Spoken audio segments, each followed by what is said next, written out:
According to a recent survey, more and more Americans are concerned about a possible recession. You know, those concerns were validated when the Fed met and confirmed they were strongly committed to bringing down inflation.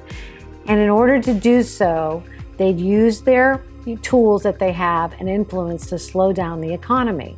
So all of this brings up many, many fears and questions around how it might affect our lives and our jobs and our businesses and overall real estate, of course.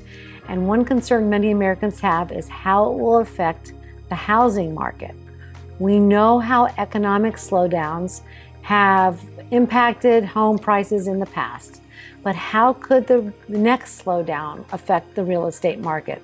That's the question of the year, and the cost of financing a home and all of the above. Well, here's the data to back that up. If you look back at each recession going all the way back to the early 1980s, here's what's happened to mortgage rates during those times. And as the charts show, historically, each time the economy slowed down, mortgage rates decreased. So, while history doesn't always repeat itself, we can learn from it. And while an economic slowdown needs to happen to help taper inflation, which is crazy right now, it hasn't always been a bad thing for the housing market.